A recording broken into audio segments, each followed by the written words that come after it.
que no encuentro el puntero acá. Está cubierta, ¿cierto?, por este cartílago articular que cubre las superficies tanto de fémur, tibia como de la rótula, pero también tiene estas estructuras fibrosas que son los meniscos, que funcionan como unas cuñas estabilizadoras de la rodilla.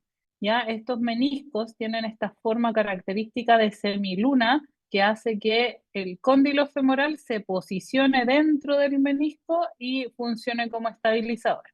¿Ya? Por lo tanto, después vamos a ver que cuando hay lesiones de estos meniscos, la rodilla pierde su estabilidad en el sentido lateral. ¿Ya? Y en el sentido antero-posterior tenemos estos ligamentos, que son los ligamentos cruzados anterior y posterior, y eh, la característica que tienen estos de si es anterior o posterior, se lo da el sitio de inserción que tienen en la tibia. ¿Ya? Entonces el ligamento cruzado anterior se inserta en la tuberosidad anterior, ¿ya? Y el ligamento cruzado posterior se inserta hacia posterior.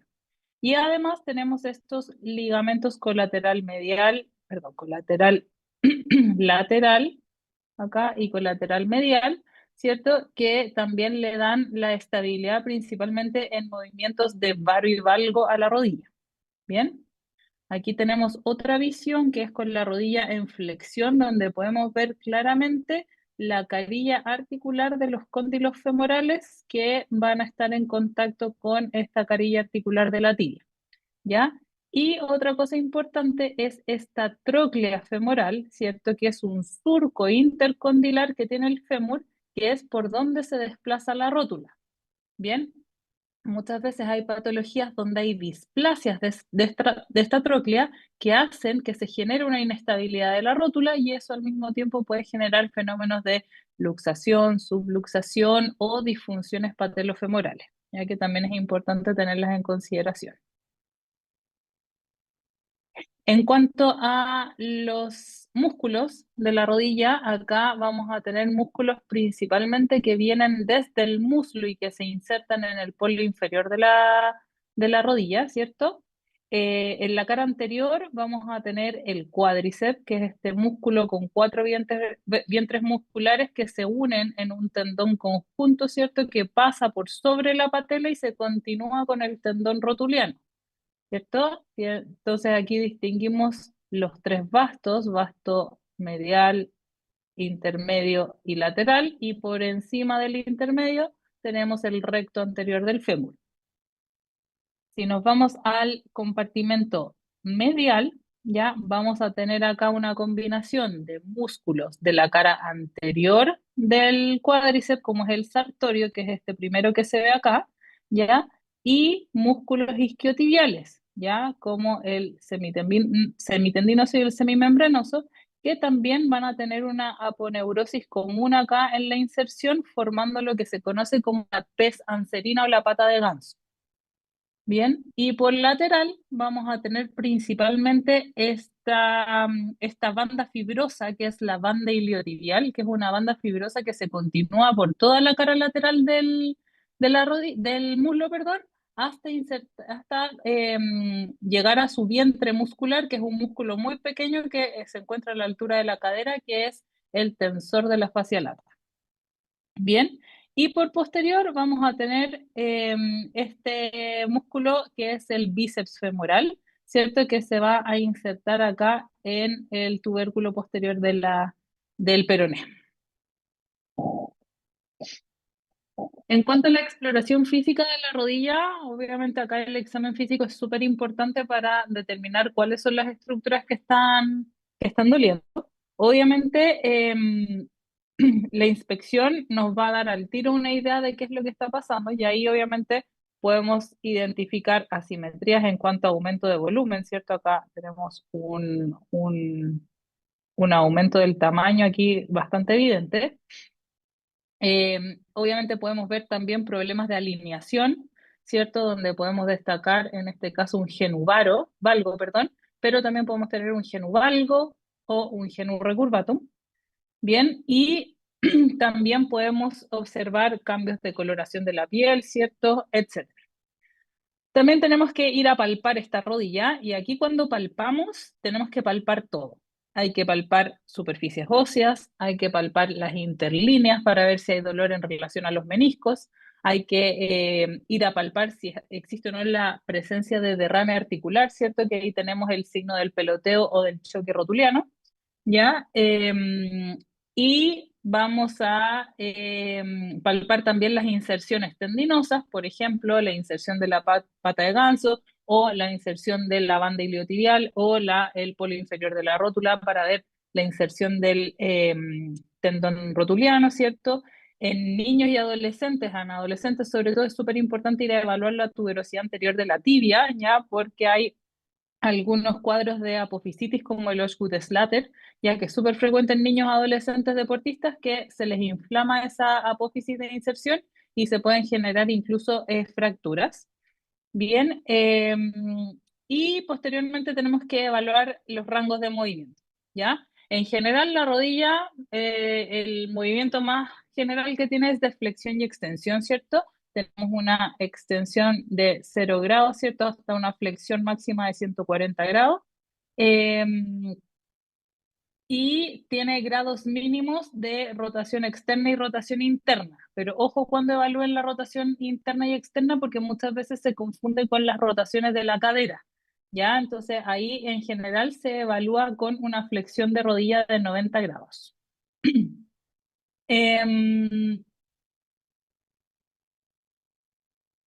y la rodilla obviamente tiene muchas pruebas especiales para evaluar las estructuras específicas. Eh, especialmente para evaluar la articulación femoropatelar o femororotuliana, hay dos tests que son súper importantes.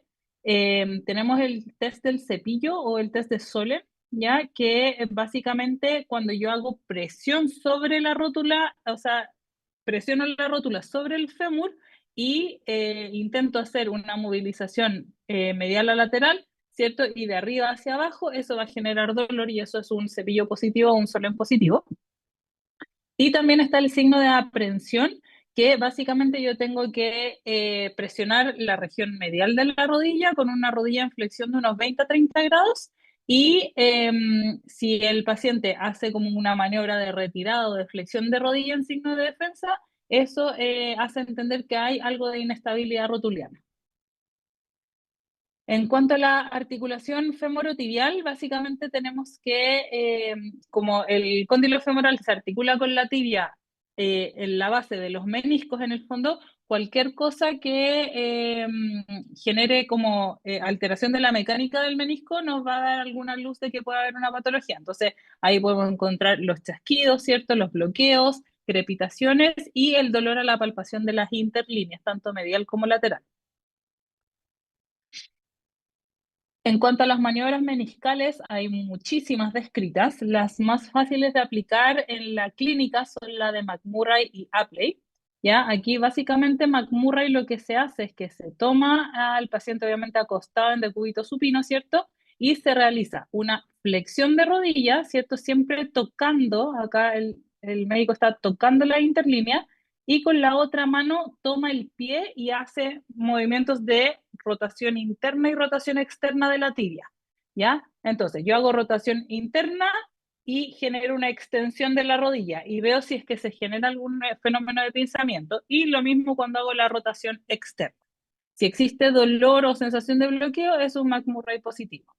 Y el Apley tiene la misma como la misma idea conceptual, pero es en decúbito prono, ¿cierto? Y aquí lo que yo hago es presionar, en el fondo doblo esta rodilla en 90 grados con que quede la pierna, ¿cierto? Perpendicular a la camilla y yo ejerzo presión en el eje de la pierna, ¿cierto? Para, en el fondo, colapsar la articulación y genero la rotación interna o externa de la pierna. En cuanto a las pruebas de estabilidad, acá les dejé algunos videitos, pero básicamente tenemos que evaluar los cuatro componentes del desplazamiento, que son el varo, el valgo y el desplazamiento anterior y posterior. Ya, para el estrés en varo en valgo están las pruebas de bostezo, ya que generalmente uno las tiene que evaluar con una flexión de rodilla en 30 grados, porque si la evalúo con la extensión completa, voy a estar evaluando la cápsula articular y no el ligamento colateral medial o lateral. Bien, entonces básicamente yo posiciono la mano, por ejemplo, si quiero evaluar el estrés en varo, pongo mi mano en la interlínea medial y trato de empujar con mi mano hacia lateral y con la otra mano sostengo la pierna y tracciono hacia medial. Entonces ahí estoy tratando como de abrir la cartilla articular lateral y lo mismo hacia el otro lado. La prueba de Lachman es una prueba específica para evaluar la indemnidad de los ligamentos cruzados tanto anterior y posterior. Ya ahí les dejé un videito, pero básicamente uno sostiene la rodilla en semiflexión del paciente y toma la pierna con la otra mano y lo que uno intenta hacer es el desplazamiento anterior y posterior usando esa mano, ¿ya? Y con la otra manteniendo la rodilla fija. Ya obviamente ese desplazamiento es positivo. Es parecida a la maniobra del cajón anterior y posterior, pero se dice que esta tiene menos sensibilidad y especificidad, ¿ya? Y en el cajón anterior, básicamente el paciente tiene la rodilla flectada, ¿cierto? Pero apoyada en la camilla, yo me puedo sentar sobre el pie del paciente para generar fijación y lo que hago es traccionar la tibia en el fondo hacia mí o hacia el paciente para generar el estrés anterior y posterior. Bien, y el pivot shift también es una prueba que se usa para evaluar los cruzados, ¿ya? Y básicamente se hace una rotación interna de la tibia con un valgo forzado y eso se fuerza hacia la extensión y flexión de la rodilla, ¿ya? Y uno ahí puede apreciar ciertos fenómenos de subluxación de rodilla.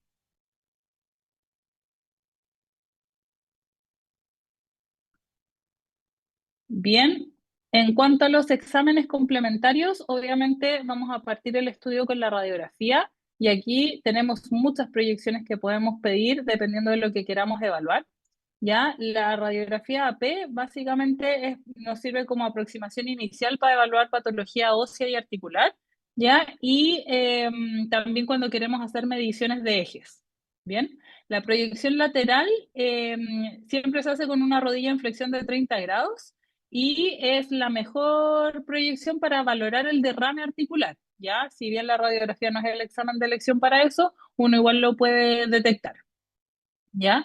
Y también nos sirve para evaluar la altura rotuliana, ¿ya? Que después vamos a ver para qué nos sirve.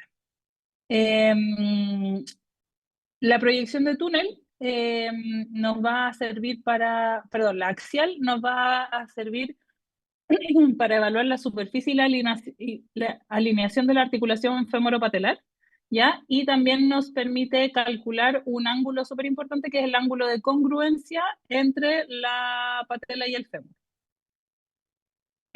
La de túnel se hace en 60 grados de flexión y se usa para evaluar las hendiduras intercondilias cuando se sospeche, por ejemplo, patologías como una osteocondritis disecante.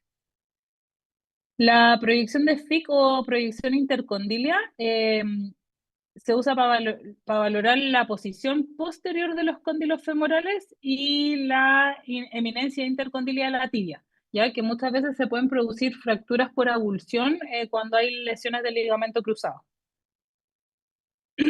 Y obviamente las proyecciones oblicuas medial y lateral podemos usarlas como complemento para las fracturas de rodilla y las de varo y valgo por forzado se usan cuando uno quiere evaluar la estabilidad. Entonces básicamente uno mide la separación que se genera con la maniobra de estrés.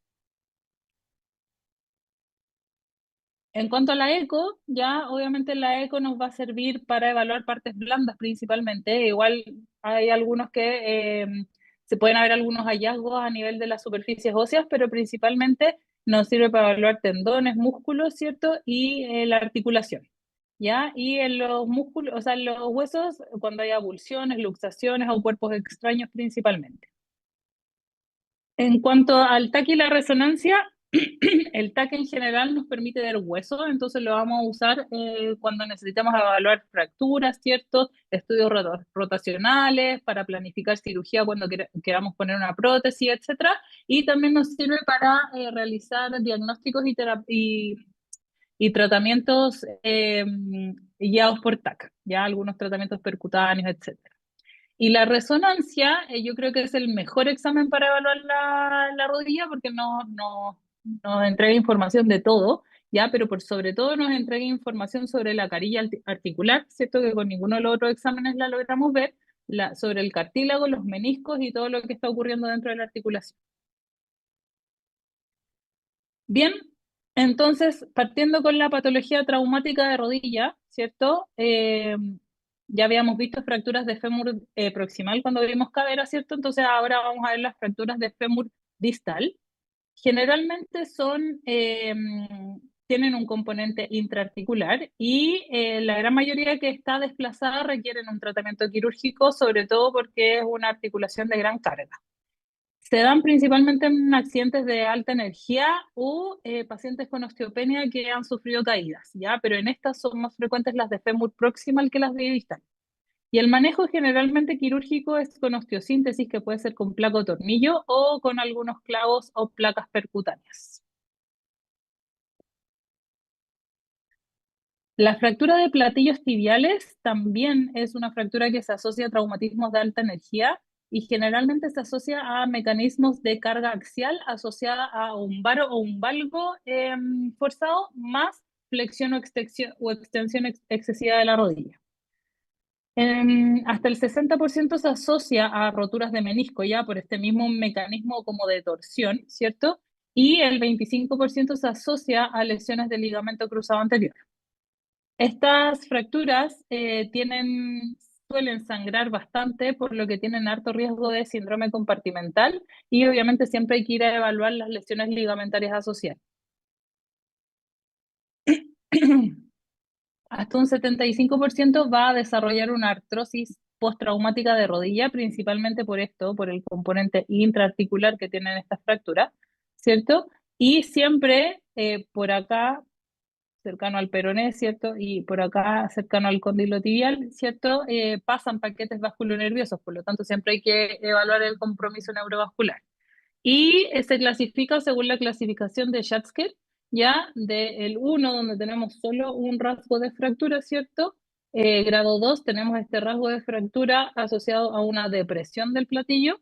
El grado 3 cuando es solo una depresión central. Grado 4 cuando tenemos una fractura de dos componentes con un plató medial, ¿cierto? La 5 cuando es bicondilar y la 6 cuando además a la bicondilar se le asocia una fractura de una disociación metafodiaficiaria. El cuadro clínico, ¿cierto? Gonalgia, aumento de volumen, deformidad, impotencia funcional, equimosis y la alteración neurovascular que siempre tenemos que ir a buscarla. El estudio diagnóstico, como les decía, partimos siempre con la radiografía de rodilla en proyecciones clásicas, ¿cierto? A esta le podemos sumar la proyección intercondilar para sumar el diagnóstico y obviamente a estas fracturas son de resolución quirúrgica, por lo que se les pide siempre un escáner, ¿ya? Y acá podemos ver, ¿cierto? En el escáner que se ve que es una fractura bicondilar, ¿cierto? Y acá también podemos ver el compromiso articular extenso que tiene. En cuanto al manejo, como les decía, en el servicio de urgencia, por ejemplo, si a ustedes les llega como médico general al turno, inmovilizar y derivación precoz. ¿Ya? Y la cirugía es compleja y se hace con placas y tornillos porque obviamente hay que fijar todos los fragmentos.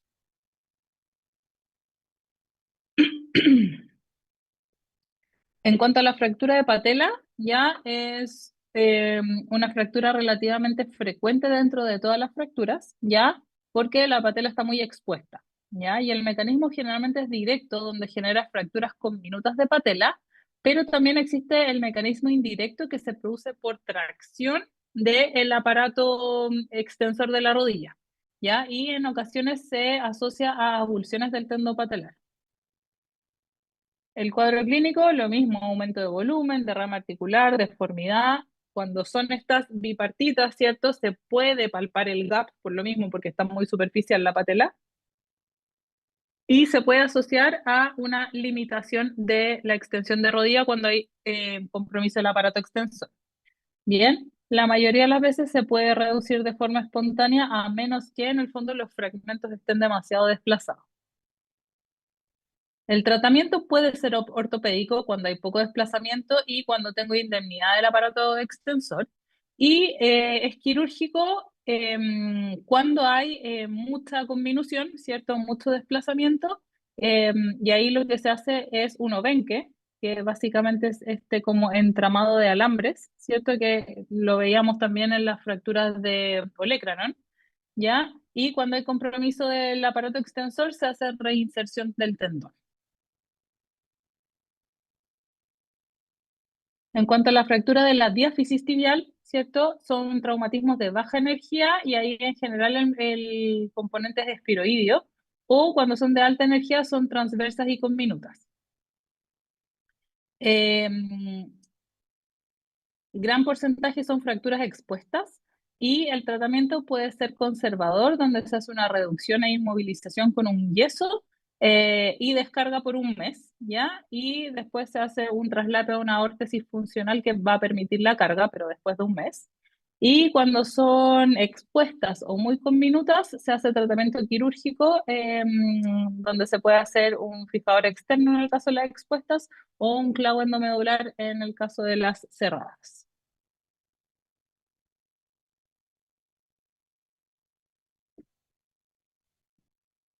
Bien, pasando a la luxación de patela, esto es súper importante, no es una luxación de rodilla, es luxación de la patela. Recuerden que la articulación de la rodilla es femorotibial. Es una causa súper frecuente de consulta, ¿ya? Y es la segunda causa más frecuente de hemartrosis en general, y es más frecuente en mujeres, ¿ya? Un gran porcentaje, sobre el 50%, hace recidivas, ya, y hacen luxaciones recidivantes de patela, y casi siempre esta luxación es hacia lateral, eh, porque por la anatomía de la tróclea femoral, ¿ya? Y por la fuerza que tiene el aparato estabilizador hacia lateral. Bien, generalmente el mecanismo es un pie fijo donde se hace un valgo más una rotación externa forzada. Los factores de riesgo, que esto lo estamos viendo cada vez más en población pediátrica, presencia de genuvalgo que no corrige, ¿cierto? El genuvalgo debiese corregir después de los 7 años, hiperlaxitud ligamentaria, una patela alta, displasia troclear, hipoplasias del cóndilo lateral y displasias patelares. ¿Ya? Si ustedes se fijan acá en este corte coronal, ¿cierto? Tenemos acá la tróclea femoral y si ustedes se fijan, este ángulo de acá debería ser mucho más acentuado. ¿Ya? Acá tenemos efectivamente una displasia troqulear, ya que esta tróclea no alcanza a contener la patela dentro del surco. El manejo inicialmente es con inmovilización, ¿ya? Se tiene que tomar estudio radiológico porque pueden haber fracturas asociadas a la luxación y derivar a traumatología, ¿ya? Es importante que acá, como está fallando el mecanismo estabilizador pasivo, ¿cierto? Parte del tratamiento muy importante es el fortalecimiento muscular para generar una mayor componente de estabilización activa. La esquina posterolateral de la rodilla es una región anatómica súper importante, ya que, como su nombre lo dice, está en la parte posteroexterna de la articulación, ya acá, y donde se encuentran estructuras estabilizadoras intrínsecas de la rodilla, como algunos ligamentos, tendones y músculos, ¿ya? Y sus funciones justamente son limitar esta rotación tibial externa, evitar las traslaciones posteriores de la rodilla, de la tibia, perdón, y contener obviamente el movimiento en valgo. ¿Por qué es importante? Porque esta esquina posterolateral, en el fondo este conjunto de estructuras, se lesionan generalmente por traumatismos con fuerzas dirigidas a la cara anteromedial. ¿Ya? Entonces, en el fondo, estas fuerzas a la cara anteromedial van a generar una sobrecarga de la esquina posterolateral. ¿Ya? Y esto obviamente se va a asociar a inestabilidad y limitación funcional.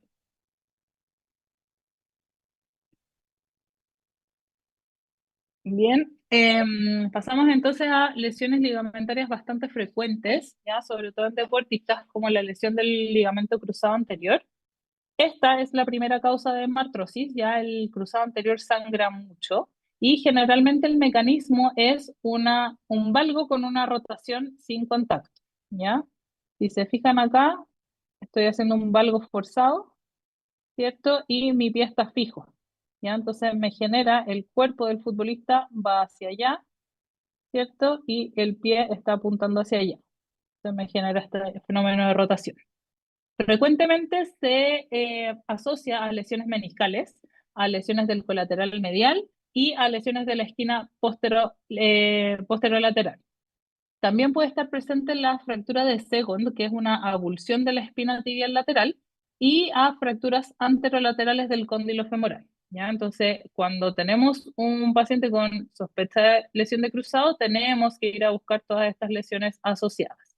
¿Ya?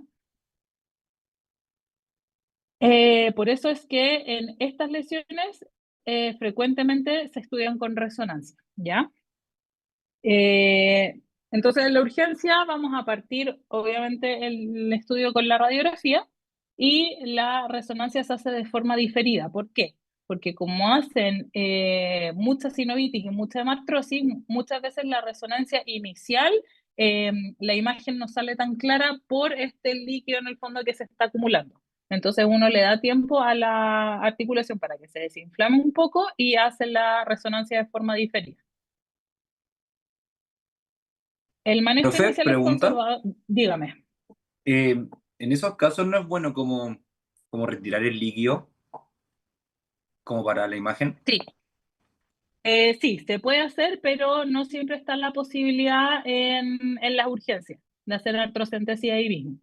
¿Ya? Entonces, ahí tenéis las dos opciones, o hacer la artrocentesis al tiro y le puedes hacer la resonancia, o esperas un par de días a que se reabsorba un poco el líquido y le haces la resonancia después. ¿Ya? Ahora, lo que se reabsorbe ese líquido, la verdad, no es tanto. ¿Ya? Entonces uno espera un poco a que se desinflamen las partes blandas, ¿ya? Para que haya más claridad, más que nada, de las estructuras que se están evaluando y no haya tanto edema ni mucho distractor. Ya, muchas gracias. ¿Sí?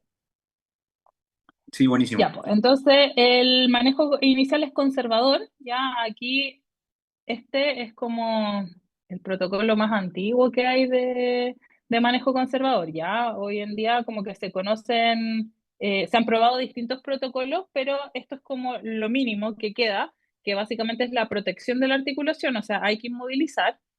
Reposo, ya obviamente no se puede cargar esta articulación porque está inestable. Hielo, más que nada, como para tener un efecto antiinflamatorio, pero eso durante las primeras 48 horas. Compresión, ¿cierto? Para evitar que se siga acumulando líquido y elevación por lo mismo para tener un efecto de gravedad.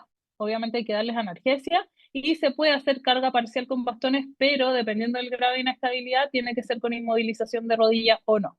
Lo importante es que estas inmovilizaciones no deben quedar con una extensión completa de rodilla, ¿ya? Porque si no se genera mucha rigidez articular posterior, entonces se suelen dejar como con una semiflexión. Y el tratamiento definitivo, ya aquí va a depender mucho del paciente, ya el tratamiento quirúrgico obviamente se reconstruye el cruzado y el tratamiento ortopédico en general se reserva para pacientes que tengan baja demanda, edad avanzada y que no tengan una gran inestabilidad clínica, ¿ya?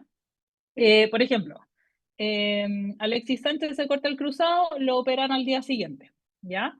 La señora Rosa, de 89 años, se rompe el cruzado, probablemente no la van a operar y le van a dejar con manejo conservador, ¿ya? Entonces, obviamente, depende mucho del paciente y de su contexto clínico. Ahora, hay futbolistas de alto rendimiento que tienen una buena estabilidad clínica y que tampoco los operan, ¿ya? Y ahí los tratan con otras cosas, terapias regenerativas, etcétera. Eh, pero para que vean que esto como que es como la indicación general, pero que no es tan así como estricto. En cuanto a la lesión del cruzado posterior, eh, habitualmente está subdiagnosticada porque da mucho menos clínica que el cruzado anterior. ¿Ya? Pero es bastante frecuente. El mecanismo principal es, como ven acá, un golpe directo en la tibia que genera esta traslación posterior de la tibia, que genera una hiperextensión o hiperflexión de rodilla.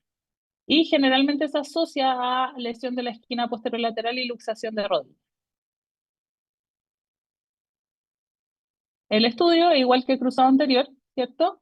Y el manejo, la gran mayoría se trata de forma ortopédica, ¿ya? Es raro que se opere un cruzado posterior a menos que tenga lesiones asociadas, ¿cierto? Tenga una gran inestabilidad residual o esté asociada a fracturas, por ejemplo, de avulsión.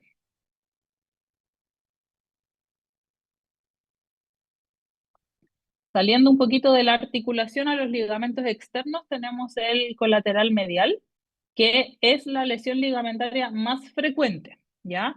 En general, en la población hay más tendencia a hacer un genuvalgo que un genuvaro. Al estar en genuvalgo, ¿cierto? Hay más tensión sobre el colateral medial, lo que hace más frecuente su lesión. Eh, Muchas veces cuando son traumáticos se asocian a la lesión de cruzado anterior y el mecanismo obviamente es este valgo forzado. Este ligamento tiene una gran vascularización y es un ligamento extraarticular, extracapsular, por lo tanto tiene una gran capacidad de cicatrización.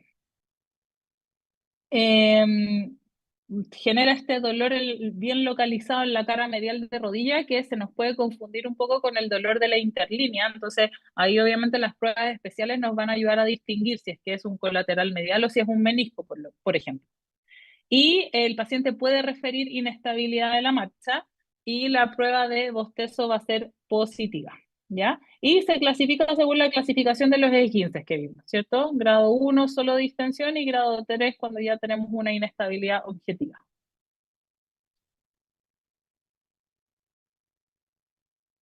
Denme un segundito, chiquillos, que me están llamando urgente.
Ya, perdón, chiquillos. Entonces, el manejo de los esguinces, igual que cualquier esguince, ¿cierto? Grado 1, manejo general, ¿cierto? Tratar de no inmovilizarlos, ¿ya? Porque nos generan inestabilidad y mientras más yo inmovilizo una articulación, más rigidez voy a generar. Y hacer un poco de kinesioterapia, ¿cierto? Para fortalecer y reactivar la musculatura y en general el retorno es en una semana. El grado 2 se puede hacer una inmovilización inicial, ¿ya? Pero intentando que esta inmovilización no sea mayor a una semana, ¿ya? Y el retorno en general es en 2 a 4 semanas. Y el grado 3 ya hay que inmovilizarlo por 3 a 4 semanas y cuando a pesar de eso el ligamento no logró cicatrizar bien, puede incluso considerar su manejo quirúrgico, ¿ya? El manejo quirúrgico también se usa cuando tenemos casos en que necesitamos hacer una reparación aguda, por ejemplo, deportistas de alto rendimiento que tienen que volver a la cancha al tiro, no en la señora Rosa de 89 años, y cuando tengo lesiones multisegmentarias, o sea, tengo múltiples ligamentos comprometidos, por lo tanto, probablemente tengo una gran inestabilidad, ahí se decide la reparación quirúrgica.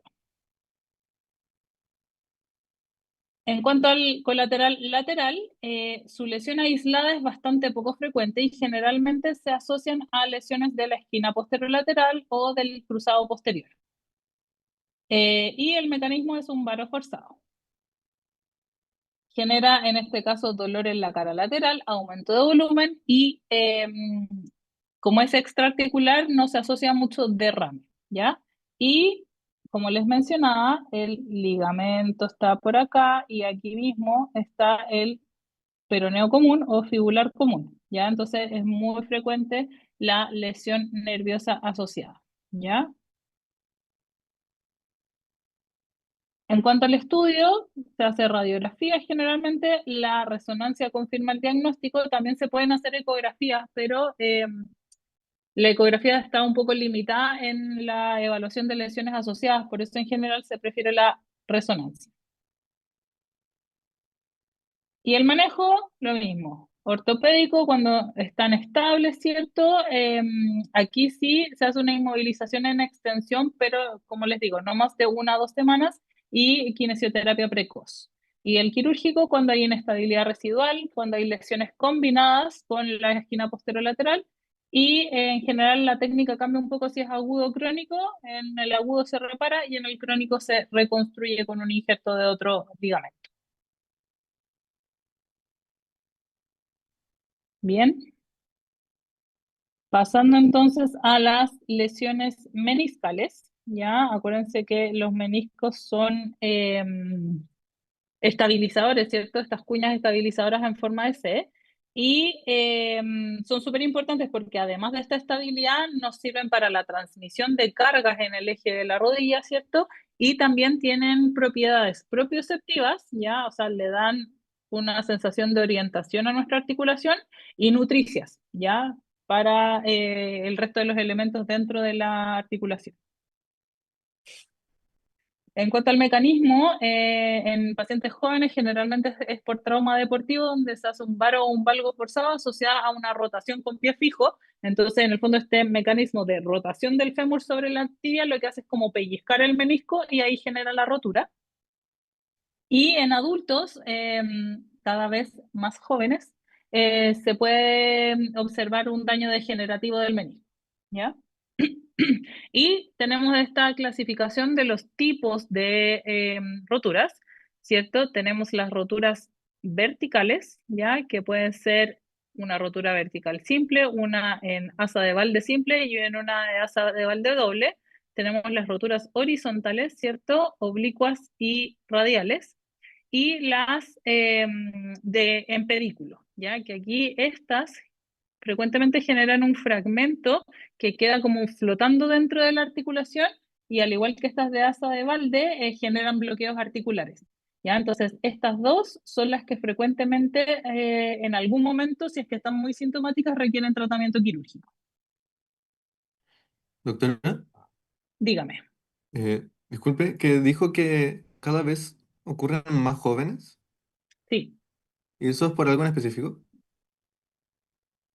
Si me preguntas a mí, yo te diría que es porque la población está cada vez más sedentaria, entonces las articulaciones están cada vez más inestables de forma prematura, ¿ya? Y eso es como un factor mecánico importante para que las estructuras se empiecen a degenerar.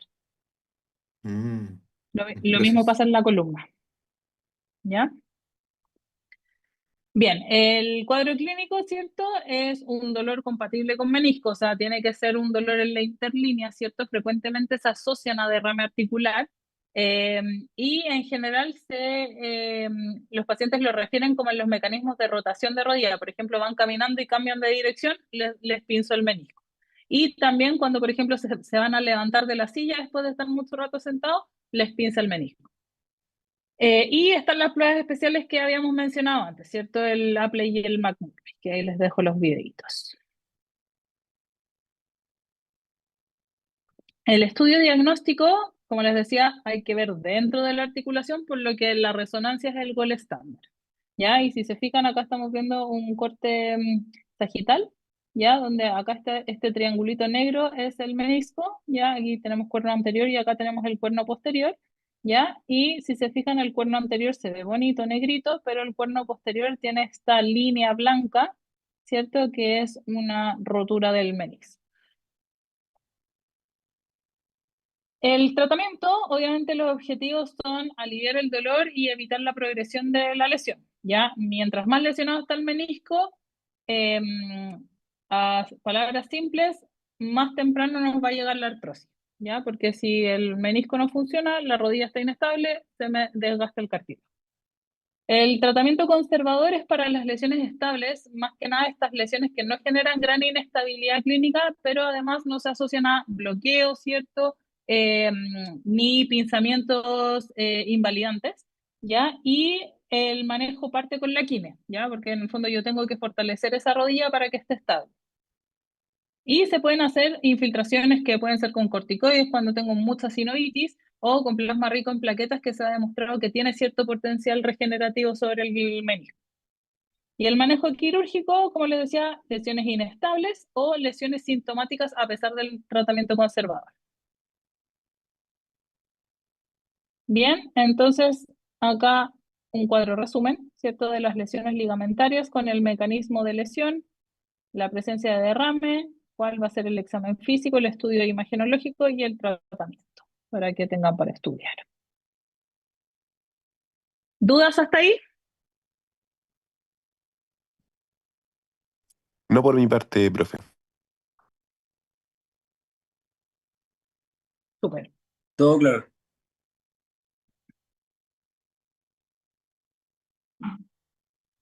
Entonces, vamos a pasar a la patología degenerativa de rodilla. Ya, como lo habíamos mencionado antes en cadera también, la artrosis en general se produce por degeneración del cartílago articular, ¿ya? Y en rodilla principalmente tiene una correlación positiva súper fuerte con la existencia de lesiones previas, sobre todo de meniscos y de ligamentos cruzados, porque son los que generan mayor inestabilidad a nivel de la rodilla. Entonces, si mi rodilla normalmente solo se mueve en este eje, si yo pierdo el menisco, mi rodilla se empieza a mover así. Y al moverse así, obviamente pierde la congruencia articular y eso genera mayor desgaste del cartílago. La artrosis puede presentarse en cualquiera de los tres compartimentos, femoro-medial, lateral o patelofemoral, ¿ya? Y se caracteriza por esta deformidad progresiva, ¿cierto?, de la rodilla asociada al dolor, que es el principal motivo de consulta, y que es un dolor que es más que nada matinal o después del esfuerzo físico. Se puede asociar o no a derrame, ¿ya? Y a estas deformidades angulares, ¿cierto? Que cada vez más, lo más frecuente es que se vaya acentuando el valgo. Y a la exploración física podemos encontrar el crujido articular, la limitación del rango articular, que es básicamente lo que va limitando cada vez más al paciente, y una rigidez matinal que es menor a 30 minutos y que nos ayuda a diferenciarlo un poco, por ejemplo, de la patología reumatómica. Tenemos la clasificación de Kellgren, ya que es en base a la radiografía y que básicamente nos mide dos cosas. Uno es el espacio articular, ¿cierto? Y dos, la presencia o no de osteofitos, ¿ya? Entonces aquí tenemos del grado 1 al grado 4, ya en estas imágenes más que nada se fijan en el espacio articular, ¿ya? Porque no tienen gran presencia de osteofitos, la verdad, la imagen. El diagnóstico es clínico, ¿ya? Uno obviamente toma las radiografías más que nada para orientar tratamiento, ya en artrosis muy severas, muy colapsadas, grado 4, cada vez pesa más la indicación de la prótesis, ¿ya? Pero estadios anteriores es netamente manejo sintomático con AINES, control del peso, acá creo que ya lo habíamos hablado antes, con asterisco, ¿ya? Yo prefiero mil veces que sean activos a que sean sarcopénicos, así que aquí lo ideal es que mejoren en el fondo su composición corporal más que bajar de peso. La quine es súper importante y importante que es patología GES en mayores de 55 años, ¿ya? Así que ahí tienen acceso a diagnóstico y tratamiento de forma oportuna. Y en casos refractarios al tratamiento conservador, o sea que a pesar de hacerlo todo, el paciente siga con mucho dolor, limitación funcional, etcétera, se le hace una artroplastía. Y acá tenemos la guía GES, ¿cierto? Este algoritmo, ya donde, como dice, acá se hace el diagnóstico con anamnesis, examen físico, exámenes complementarios, ¿ya? Y se parte con el tratamiento farmacológico que en atención primaria básicamente es paracetamol, ¿ya? Y en algunos casos les pueden dar tramadol con paracetamol, ¿ya? Y eso sería. Y ejercicios, educación, fisioterapia. Bien. Cuando no funciona nada, se deriva a atención secundaria para manejo por traumatología. ¿Dudas?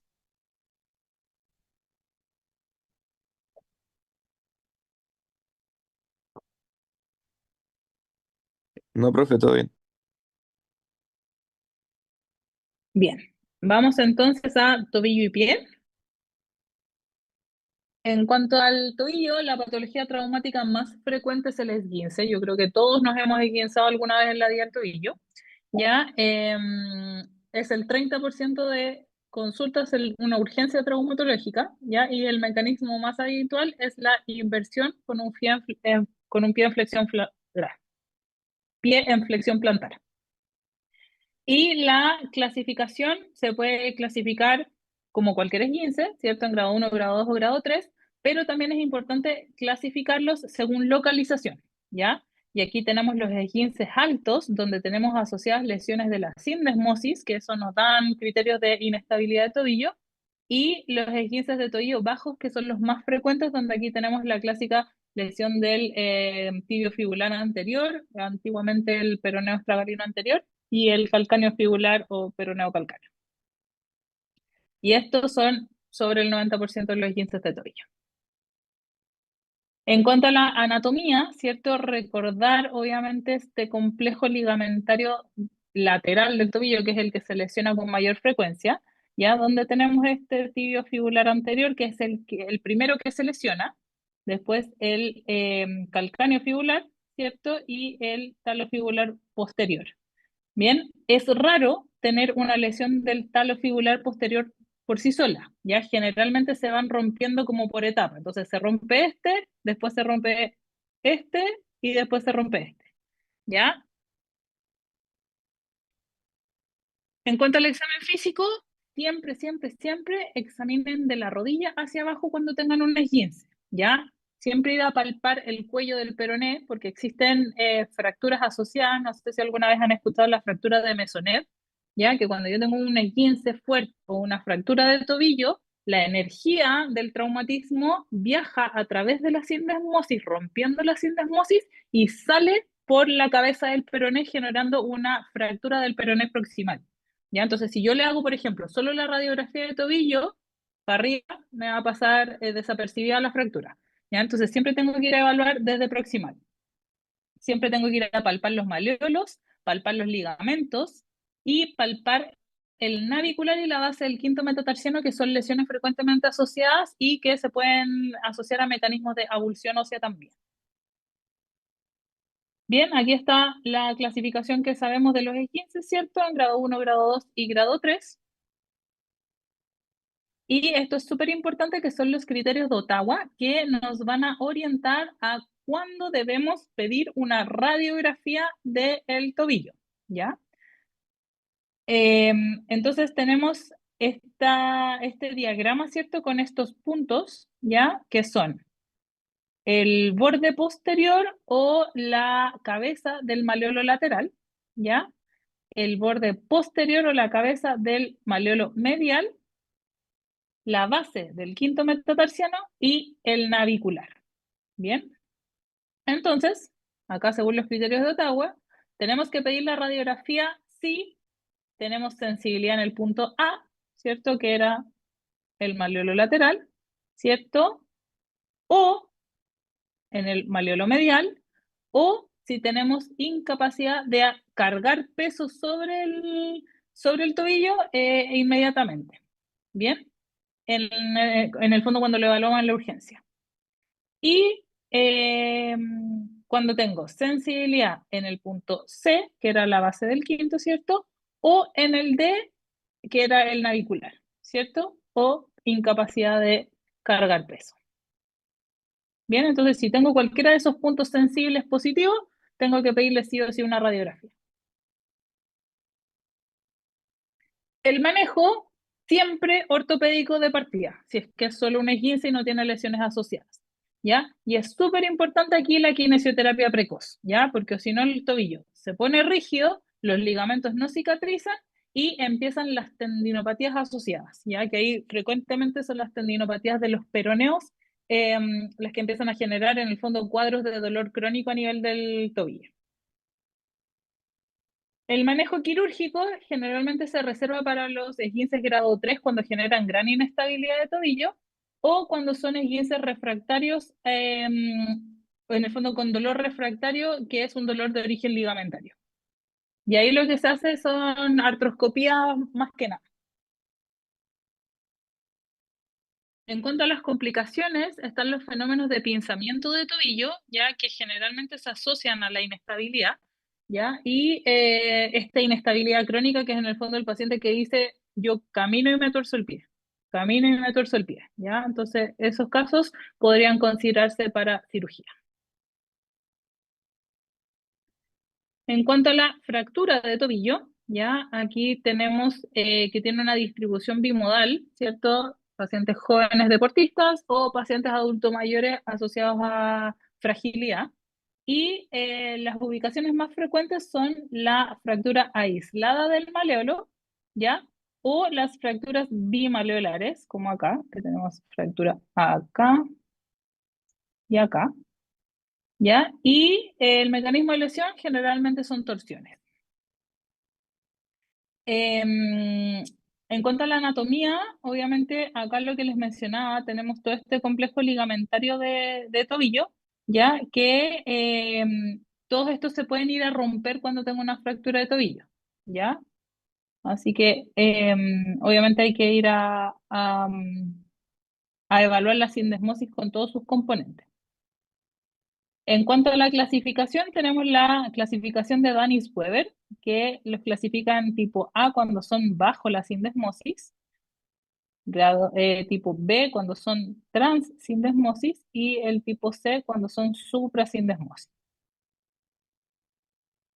El cuadro clínico, parecido al esguince, dolor, aumento de volumen, equimosis y impotencia funcional. Y acá está lo de la fractura de Mesonev que les mencionaba antes, que si se fijan, tengo la fractura de maleolo lateral ahí, perdón, medial ahí, y tengo también del lateral acá, sube la energía por la sindesmosis y ¡paf! Revienta acá el peroné hacia proximal. El estudio se hace con radiografía AP, lateral y de mortaja, ¿ya? Y obviamente la pierna para evaluar el mesonero. La de mortaja es súper importante porque nos da orientación de cómo está la articulación, ¿ya? Y de presencia de luxaciones asociadas. El manejo ortopédico está indicado cuando las fracturas son estables, cuando solo tengo fracturas por avulsión de la punta del maleolo o cuando tengo fracturas de maleolo posterior con poco compromiso articular. ¿Bien? Y se hacen inmovilizaciones transitorias de 4 a 6 semanas y luego se reevalúa para ver la consolidación y lo ideal es pasar en el fondo a una, a una órtesis funcional y a movilización lo antes posible con kinesioterapia. En cuanto al manejo quirúrgico, obviamente si es que tengo cualquier desplazamiento importante, ya fracturas bimaleolares o trimaleolares, y cuando tengo fracturas de mesonevo o fracturas expuestas, ¿ya? Y ahí básicamente se hace una reducción abierta con una fijación inter. En cuanto a las fracturas del pilón tibial, ya el pilón tibial podemos considerar como todo este complejo, ¿cierto? De la tibia distal sin comprometer en el fondo la articulación del tobillo, ¿ya? En el fondo que no compromete los maleolos, ¿ya? Y en general se da en personas laboralmente activas y se asocia a mucha conminución, ¿ya? Si se fijan, pareciera como que explotó acá la región distal de la tibia, ¿ya? Y algo importante es que estas lesiones se asocian por esta conminución a importante lesión de partes blandas, ¿ya? Por lo tanto, muchas veces el proceso de recuperación es más lento por lo mismo. El mecanismo muchas veces es por caídas con carga axial, ¿cierto? Caídas en altura y accidentes de auto. El manejo, siempre quirúrgico y muchas veces requieren de fijación externa por el compromiso de las partes blandas que les mencionaba.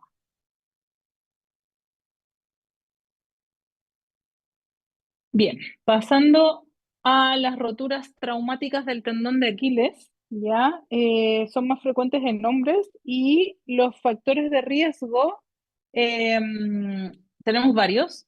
Uno de los más frecuentes que veo yo al menos son los weekend warriors. Los weekend warriors es típica persona que no hace nada en toda la semana y el domingo va y se juega la pichanga de la vida, ¿ya? Estos son los que con mayor frecuencia hacen roturas del Aquiles.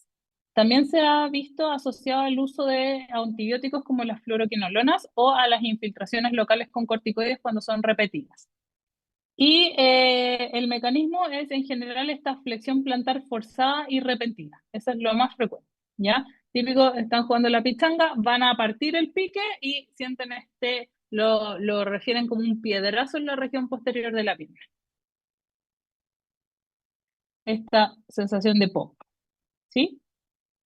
Después de eso quedan con impotencia funcional, ¿cierto? Este dolor en el talón, se puede palpar el gap cuando la rotura es completa y hay imposibilidad de la flexión plantar. Al examen físico vamos a tener estos dos signos, que son el signo de Matles, ¿ya? Que vamos a ver que hay un pie que tiene un aumento en la dorsiflexión, ¿cierto? Y el signo de Thompson, que cuando yo le pido al paciente que se acueste en el fondo con los pies en el aire, yo le comprimo el gastrocnemio y cuando hay indemnidad del Aquiles, el pie debería ser la dorsiflexión, mientras que cuando está roto el Aquiles, el pie no se mueve, ¿ya? El tratamiento quirúrgico, ¿ya? Obviamente yo tengo que reinsertar ese tendón, porque si no, no vuelvo a caminar. En cuanto a las complicaciones, hay harta incidencia de mala cicatrización, ya, o sea, que no pegue, y los factores de riesgo para esto son el tabaquismo, las mujeres y el uso también de corticoides que enlentece la cicatrización.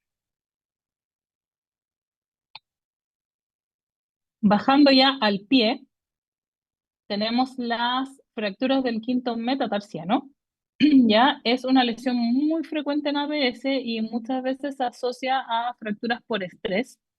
¿Ya? El 90%, si nosotros vemos acá este diagrama con las zonas, el 90% de las lesiones ocurre acá, como en la base del quinto, ¿ya?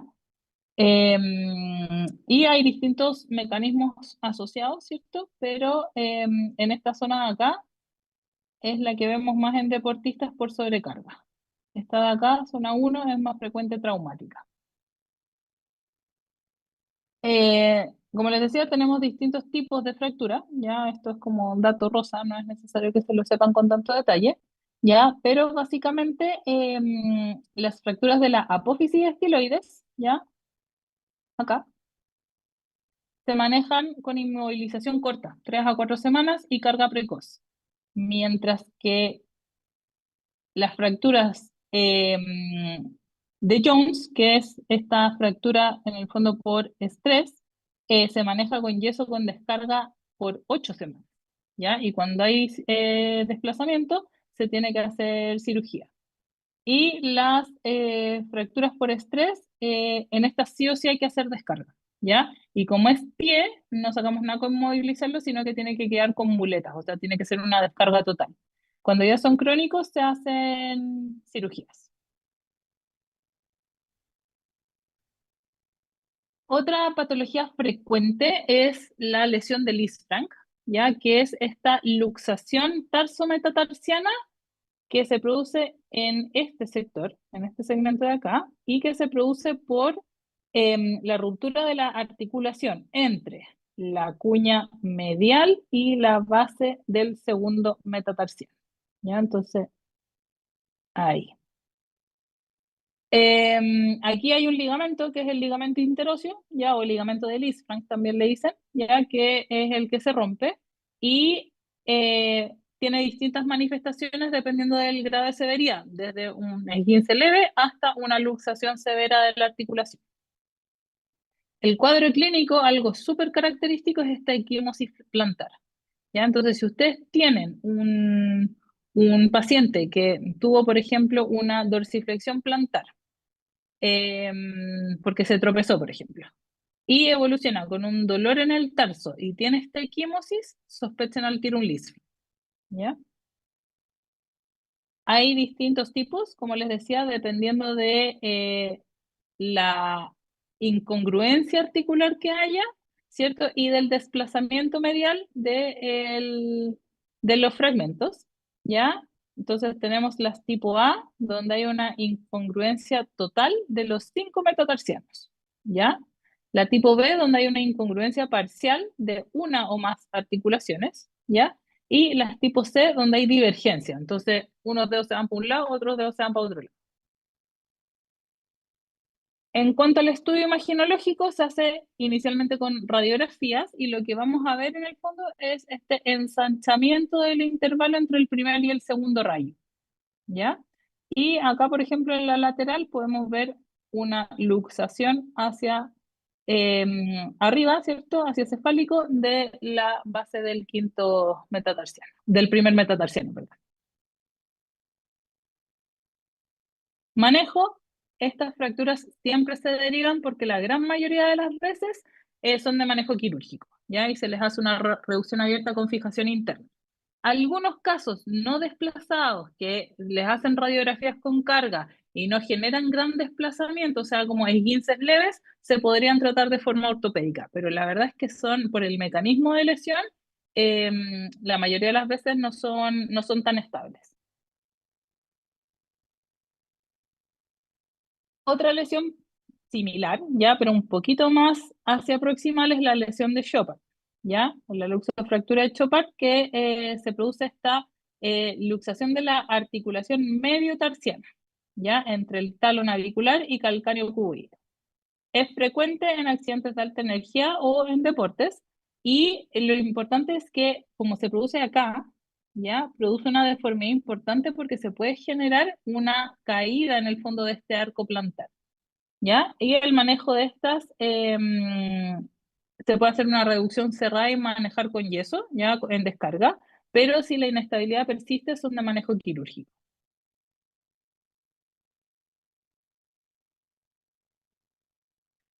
Pasando ya a la patología más ortopédica, ya causa súper frecuente de dolor de talón es la fascitis plantar.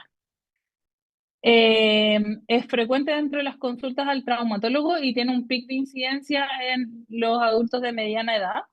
eh, Se produce este dolor como específico en la región de la inserción plantar de la fascia, ¿ya? Y factores de riesgo, tenemos factores de riesgo como ocupacionales, ¿ya? O sea, deportistas, sobre todo los que hacen running, ¿cierto? Que ahí se genera una fascitis por sobreuso, o algunas ocupaciones que impliquen largos periodos de pie con, por ejemplo, los zapatos de seguridad son fatales para la fascia plantar. Y también factores intrínsecos del paciente, como por ejemplo alteraciones de la pisada, frecuentemente el pie plano, pero también puede ser el pie cao, porque eso genera como una disfunción de la fascia. Cuando tenemos limitaciones articulares del tobillo y está asociado a obesidad como un factor de riesgo por sí solo, ¿ya? Probablemente por la sobrecarga, ¿ya? Y en un tercio de los casos es bilateral, ¿ya? Y ahí siempre tenemos que sospechar que puede haber una enfermedad reumatológica. Entonces, como les decía, es este dolor intenso que se da en la región plantar. En el fondo, se puede dar en cualquier punto del recorrido de la fascia plantar, pero lo más frecuente es que se genere, o el dolor más intenso sea acá, en el borde del talo, ¿cierto? En la región medial, que es como en la inserción proximal de la fascia. Y algo frecuente que mencionan los pacientes es que es peor en el primer paso de la mañana y al finalizar el día, pero mejora un poquito con la actividad. En el fondo se calienta la fascia, mejora un poquito su función, pero cuando es fría o cuando ya al final del día con la fatiga, empeora el dolor. El examen físico, obviamente tenemos que evaluar al paciente de pie y en reposo. De pie, obviamente para ver algunas cosas asociadas como las alteraciones de la pisada, La palpación, como les decía, está esta sensibilidad, ¿cierto?, en la tuberosidad medial del calcáneo. El dolor va a aumentar con estas maniobras de dorsiflexión de la lux, ¿cierto? Porque yo voy a poner tensión sobre esa fascia. Y también se asocia mucho a acortamientos de toda la musculatura de la cadena posterior, ¿ya? Porque obviamente todo esto es un continuo, desde isquiotibiales, fascia toracolumbar, gastrocnemios, tríceps todo hacia abajo es un continuo. Entonces, si hay tensión, yo estoy generando más tensión sobre la fascia y eso genera sobrecarga. ¿Ya? Y también está la prueba de Silver Skull, ya que es para ver en el fondo la, ¿cómo se llama? El acortamiento en el fondo de los gastrocnemios sobre todo, ¿ya? Y la dorsiflexión del tobillo. Ahí les dejé un videíto también.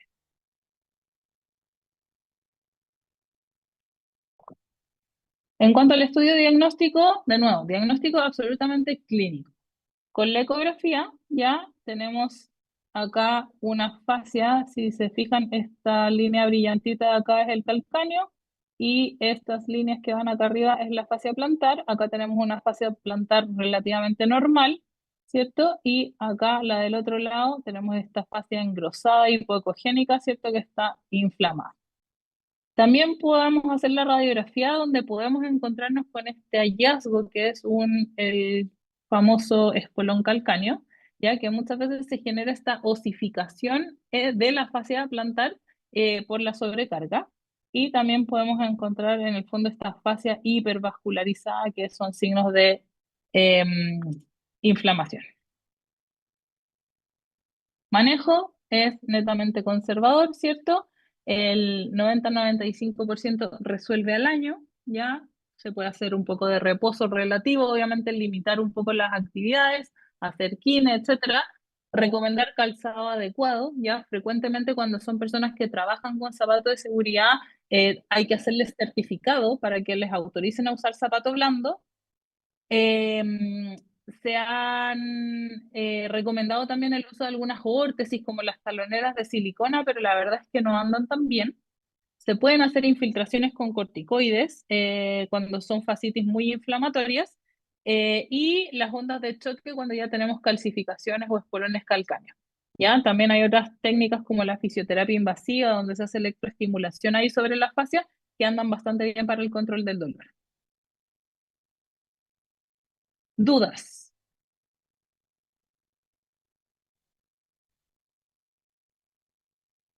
Todo bien por mi parte. ¿Todo bien, profe? Sí, yo tampoco, ninguna duda, profe. Súper. Mensaje. Ya, Benjamín me preguntó sobre las pruebas, ¿qué tan específicas son? ¿Qué pruebas, Benjamín? ¿De cuáles No, me era habéis antes la preguntado? de, por ejemplo, cajón y esas cosas como Ya, para ver como qué tan sugerentes eran de algún problema. eh, sí, si es en manos experimentadas, pueden ser confirmatorias, ¿ya? Obviamente la sensibilidad baja según el operador, ¿ya? Pero en general cuando tú estás sospechando lesiones intraarticulares, sobre todo de la rodilla, siempre hay que pedir imagen, ¿ya? Obviamente para ver el tema de las lesiones asociadas, ¿ya? Porque muchas veces son muchas las lesiones que están metidas y en el fondo el cuadro no puede ser tan limpio generalmente. ¿Ya? Pero la clínica es muy orientadora, ¿ya? Y es importante porque te va a orientar a qué examen es el que tienes que pedir. Ya, buenísimo. Muchas gracias, profe. ¿Alguna otra pregunta?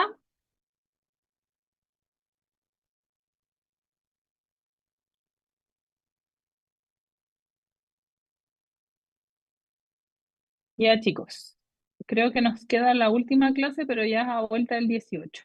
Así que no nos vemos hasta entonces. Chao, profe. Muchas gracias. Que esté bien. Vale, Que profe, les va- muchas gracias. que les vaya Chao, muy profe, bien. que esté Chao, bien. chao.